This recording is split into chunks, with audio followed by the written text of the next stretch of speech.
বন্ধুরা, আপনারা সবাই কেমন আছেন? আশা করি সবাই অনেক ভালো আছেন। আমরা অনেকেই পাই নিয়ে কাজ করি। আমরা যারা পাই নিয়ে কাজ করি তাদের ইদানিং একটি সমস্যা দেখা দিতেছে। তা হলো পাই ব্রাউজারটি ওপেন হইতেছে না। তো এটা নিয়ে আমরা অনেকেই নানা ধরনের টেনশনে পড়ে থাকি। কারণ আমরা অনেকের কাছ থেকে শুধু মাইনিং না, অনেকের কাছ থেকে পাই ক্রয় করে রেখেছি যেগুলো পরবর্তীতে বেশি দামে সেলের জন্য। তো যখন আমরা দেখতেছি আমাদের পাই ব্রাউজারটি ওপেন হইতেছে না, তখন আমাদের নানা ধরনের টেনশন হতেই পারে। তো আসলে দেখুন কি সমস্যাটা দেখা যাচ্ছে, আমি আমার পাই ব্রাউজারটি ওপেন করে আপনাদেরকে দেখাচ্ছি। তো আমি পাই ব্রাউজারটি ওপেন করার পরে আমি যদি সাইন ইন টু পিআই ব্রাউজারে ক্লিক করি,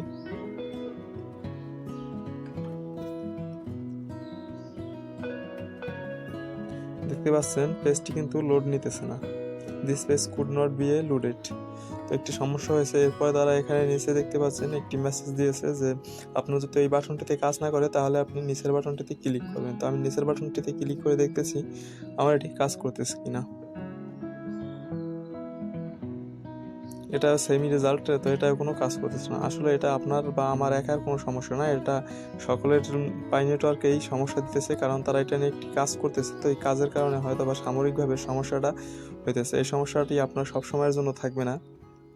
তো তাদের কাজ শেষ হলে অটোমেটিকলি কিন্তু এই সমস্যাটি সলভ হয়ে যাবে। তো এটা নিয়ে যারা টেনশন করতেছেন, টেনশন করার কিছু নেই। এটা নিয়ে কোনো আপডেট আসলে আমি জানিয়ে দেবো। এখনও কোনো আপডেট আসে নাই যেটা কবে বা কখন এই সমস্যাটি সমাধান করা হবে, কিন্তু আপনি নিশ্চিত থাকতে পারেন এটি পাই নেটওয়ার্ক সমাধান করে দেবে খুব তাড়াতাড়ি।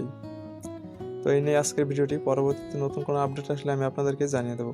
ধন্যবাদ সবাইকে ভিডিওটি দেখার জন্য। পরবর্তীতে হাজির হব আরও নতুন কোনো ভিডিও নিয়ে। সে পর্যন্ত সবাই ভালো থাকবেন।